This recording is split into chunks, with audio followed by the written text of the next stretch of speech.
Perkenalkan, nama saya Afisa Putri Melinda dengan NIM 2210411075. Di sini saya akan menjelaskan tentang sejarah dan perkembangan bahasa Indonesia.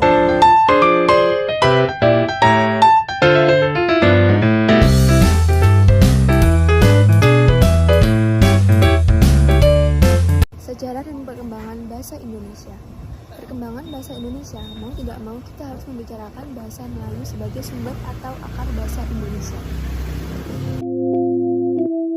Bahasa Indonesia tumbuh dan berkembang dari bahasa Melayu yang sejak dahulu sudah digunakan sebagai bahasa perantara di seluruh Asia Tenggara. Bahasa Melayu kuno memberi petunjuk kepada kita bahwa bahasa Melayu dalam bentuk bahasa Melayu kuno sudah dipakai sebagai alat komunikasi pada zaman Sriwijaya.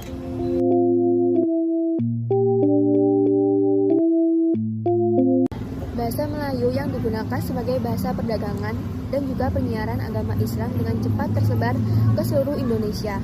Dan pada zaman Sriwijaya, bahasa Melayu berfungsi sebagai bahasa kebudayaan, bahasa Melayu sebagai bahasa perhubungan, bahasa Melayu sebagai bahasa perdagangan, dan sebagai bahasa resmi kerajaan.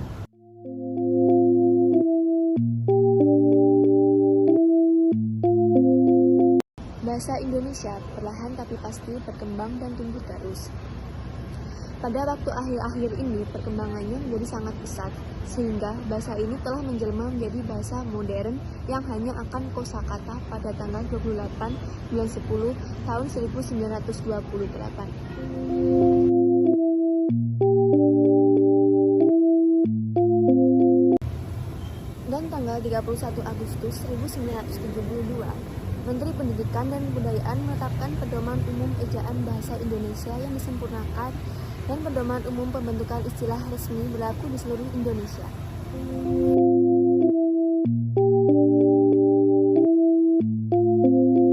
Ada 4 faktor yang menjadi penyebab bahasa Melayu diangkat menjadi bahasa Indonesia, yaitu sebagai yang pertama, bahasa Melayu sudah merupakan iwa franka di Indonesia, bahasa perhubungan dan bahasa perdagangan. Yang kedua, sistem bahasa Melayu sederhana untuk dipelajari karena dalam bahasa ini tidak dikenal tingkatan bahasa, seperti dalam bahasa Jawa atau Ngoko dan Kromo. Yang ketiga, suku Jawa, suku Sunda, dan suku-suku lain dengan sukarela menerima bahasa Melayu menjadi bahasa Indonesia sebagai bahasa jurnal. Dan yang terakhir, bahasa Melayu mempunyai kesanggupan untuk dipakai sebagai bahasa kebudayaan dan arti yang luas.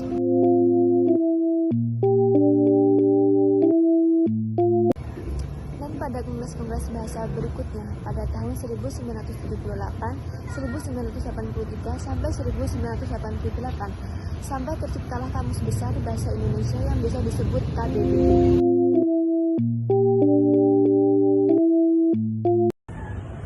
Dan pada tanggal 28 Oktober 1928 dicetuskan dalam ikrar politik yang disebut dengan nama Sumpah Pemuda.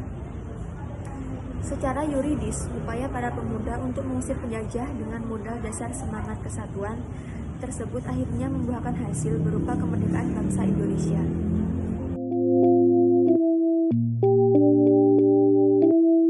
Yang diproklamasikan oleh Bung Karno dan Bung Hatta atas nama bangsa Indonesia. Kemudian tanggal 17 Agustus 1945, Undang-Undang Dasar Negara Republik Indonesia yang salah satu dari pasal-pasal yang terdapat pada pasal 36 yang berbunyi bahasa negara ialah bahasa Indonesia. Dengan demikian, berarti bahasa Indonesia secara resmi, secara yuridis telah dinyatakan sebagai bahasa negara atau bahasa resmi. Dan maksud dari pembuatan video ini yaitu untuk memberitahu bagaimana sih sejarah dan perkembangan bahasa Indonesia.